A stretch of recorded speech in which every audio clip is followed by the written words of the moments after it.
سورہ کہف کی پہلی ہی آیت میں موجود سکتہ کا مطلب کیا آپ جانتے ہیں؟ پھر آگے چلیں تو اسی سورہ میں ایک اور لفظ آتا ہے وقفہ، اسے کیسے ادا کیا جاتا ہے؟ اسی طرح آپ کو سورہ کہف میں بعض مقامات پر کچھ چھوٹے چھوٹے سیمبل بھی نظر آئیں گے۔ کیا آپ جانتے ہیں ان علامات کو کس طرح پڑھا جاتا ہے؟ اگر نہیں جانتے تو یہ 2 منٹ کی ویڈیو خاص آپ کے لیے ہے۔ قرآن کریم کے حقوق کو سمجھتے ہوئے ان علامات کو سیکھیے، خاص طور پر اگر آپ سورہ کہف باقاعدگی سے پڑھتے ہیں۔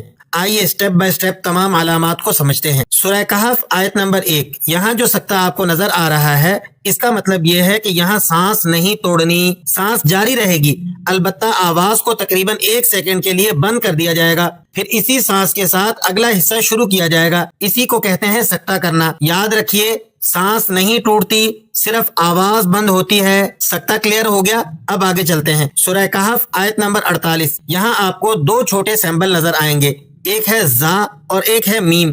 سب سے پہلے یہ بات سمجھ لیں کہ یہاں یہ حرف زا قرآن کریم کا اصل حرف نہیں ہے، بلکہ یہ رموز اوقاف یعنی علامت کے طور پر آیا ہے۔ اب بات کرتے ہیں اس کی وقف کی حیثیت کی۔ یہ دراصل وقف ناقص کی علامت ہے، یعنی یہاں نہ رکنا بہتر ہے، آگے ملا کر پڑھا جائے گا۔ اب آتی ہے چھوٹی میم کی باری۔ یہ میم دراصل اقلاب کی نشاندہی کر رہی ہے۔ جب تنوین کے بعد حرف با آ جائے تو نون کی آواز کو میم میں تبدیل کر کے پڑھا جاتا ہے۔ اسی تبدیلی کی علامت کے طور پر یہ میم یہاں لکھی گئی ہے، لہذا یہاں آپ نے اقلاب کرنا ہے، یعنی نون کی آواز کو میم میں بدل کر ادا کرنا ہے۔ اللہ کرے آپ کو اقلاب سمجھ میں آ جائے۔ اب آگے چلتے ہیں۔ سورہ کہف آیت نمبر 71، یہاں آپ کو لفظ وقفہ نظر آئے گا۔ وقفہ دراصل سکتہ ہی کی طرح ہے، لیکن دونوں میں فرق دورانیے کا ہے۔ سکتہ میں سانس جاری رہتی ہے، آواز تقریباً 1 سیکنڈ کے لیے بند ہوتی ہے۔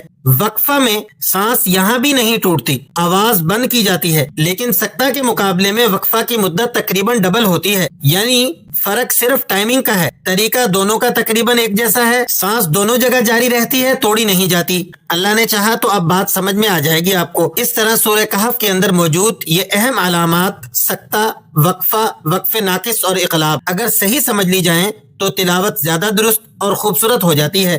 اب آپ بتائیے، کیا آپ ان علامات کو پہلے صحیح ادا کرتے تھے؟